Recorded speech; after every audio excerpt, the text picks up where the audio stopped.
నమస్కారం. గోపాల్ సాముద్రిక శాస్త్రానికి స్వాగతం. ఇప్పుడు మనం బీజములు రేఖల్లో భాగంగా సూక్ష్మరేఖలు గుర్తుల గురించి కూడా మనం తెలుసుకుని వాటి యొక్క వివరాలు మనం క్రమక్రమంగా ఒక్కొక్కటి తెలుసుకుంటాం. సూక్ష్మరేఖల్లో ప్రధానంగా ఒకటి నిలువు రేఖలు. నిలువు రేఖలు అంటే అరచేతులు ఎక్కడైనా సరే ఇలా పైకి నిలువుగా ఉండేటువంటి రేఖలు ఇలా పైకి వెళుతూ ఉంటాయి. రెండోది అడ్డు రేఖలు.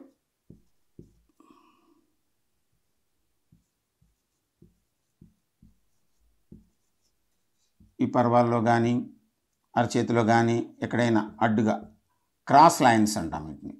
ఇట్ ఈ స్ట్రైట్ లైన్స్, క్రాస్ లైన్స్, అడ్డు రేఖలు. వీటినే కొంతమంది ఊర్ధ్వరేఖలు అంటాము. ఊర్ధ్వరేఖలు ఈ రేఖల నుంచి, ప్రధాన రేఖల నుంచి పైకి వెళ్ళేటువంటి రేఖలు, అదృష్ట రేఖ నుంచి కానీ జీవిత రేఖ నుంచి కానీ రవిరేఖ నుంచి కానీ ఊర్ధ్వరేఖలు. కొన్ని అధోరేఖలు ఉంటాయి.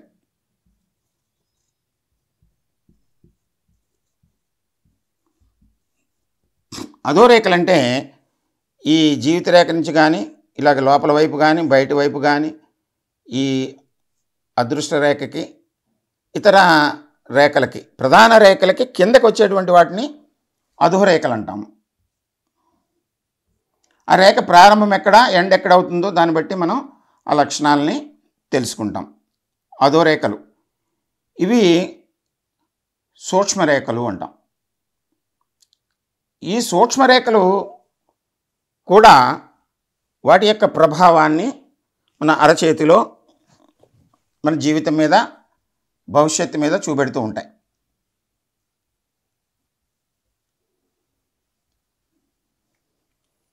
దీని తర్వాత గుర్తులు ఇప్పటివరకు చాలా గుర్తుల్ని మనం గమనించడం జరిగింది.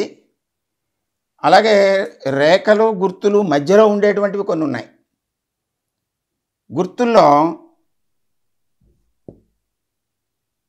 క్రాస్,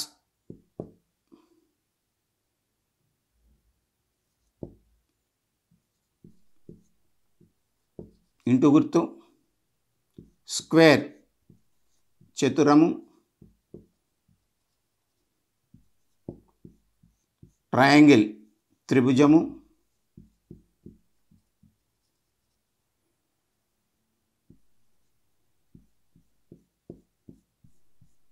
గ్రిల్ చదరము,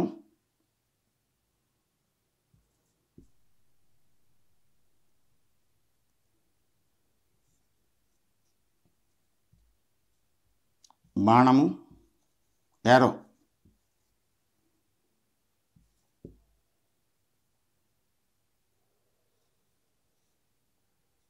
ధనుస్సు,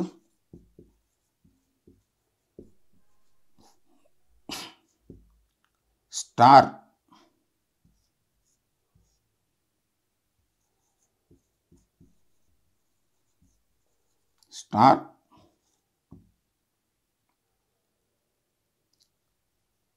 పద్మము,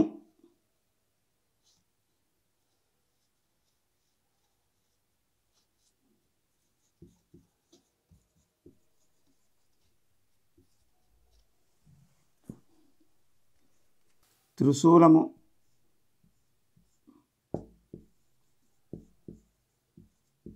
ట్రైడెంట్,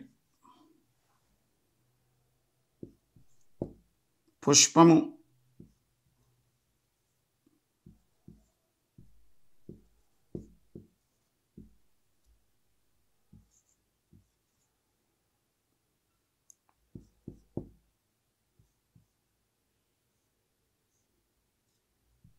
షట్కోణము,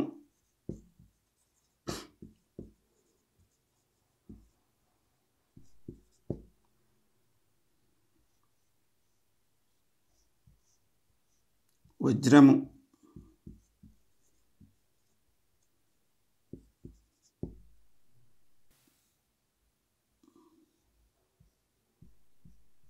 తోరణము,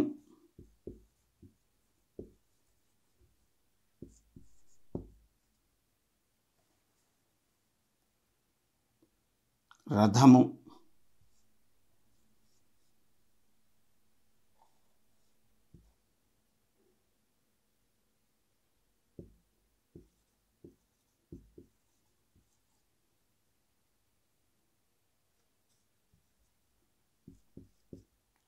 టెంపుల్, గుడి,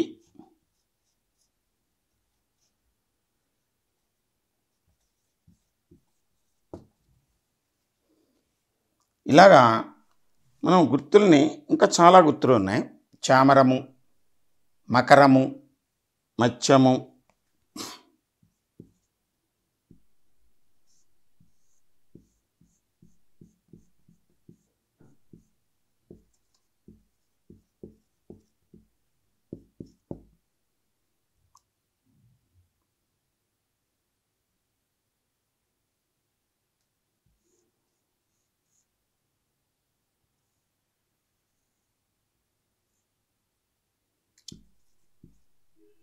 మత్స్యము,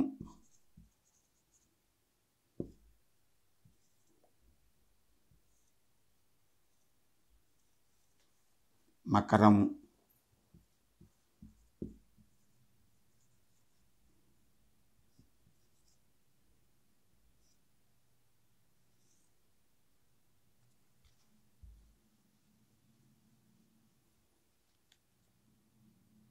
గొలుసు,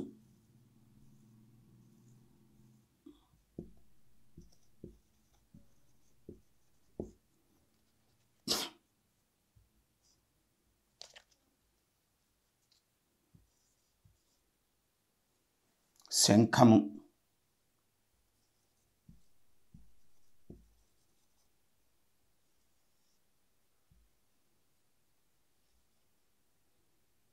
ఇలాగా అనేక గుర్తుల్ని మనం అరచేతిలో చూస్తూ ఉంటాం. మనం ఆ గుర్తుల విభాగంలోకి వెళ్ళినప్పుడు మొత్తం అన్నీ దగ్గర దగ్గర 120 గుర్తుల వరకు మనం వీటిని పేర్కొనడం జరిగింది. అవి వివరణలోకి వెళ్ళినప్పుడు మీకు అన్నీ ఒక్కొక్కటి తెలియజేస్తాం. ఇప్పుడు గుర్తు పెట్టడానికి వీలుగా, అంటే గుర్తు అంటే కొన్ని సూక్ష్మరేఖల యొక్క కలయిక. సూక్ష్మరేఖలు ఒక 3 రేఖలు ఇలా కలిసినాయి అనుకోండి, అది త్రిభుజం అవుతుంది. అలాగే చిన్న చిన్న రేఖలు, కొన్ని సూక్ష్మరేఖలు ఇలాగ కలిసి ఇలా వచ్చినాయి అనుకుందాం, అది చేప తోక ఆకారం అవుతుంది. 4 రేఖలు కలిస్తే ఒక సంవృతం అయితే అది చదరము, ఒక్కోసారి దీర్ఘ చతురస్రంగా రావచ్చు. అలాగే వృత్తము కొలిసి ఉండొచ్చు. ఇలాగా చాలా గుర్తుల్ని మనం పేర్కొనడం జరిగింది ఈ సాముద్రిక శాస్త్రంలో. ప్రధానంగా హైందవ ఋషులు ఈ శాస్త్రాన్ని ఎక్కువగా గుర్తుల్ని మన సాంప్రదాయంలోనే ఎక్కువగా గుర్తించడం జరిగింది. వీటి గురించి ఒక్కొక్కటి మనం ఈ బీజాలన్నీ వరుసగా తెలుసుకుంటున్నప్పుడు వీటిని వివరంగా తెలుసుకుని వాటి యొక్క ఫలితాలని మనం తెలుసుకుందాము. మరొక ఎపిసోడ్లో మరలా కలుద్దాము. నమస్కారం.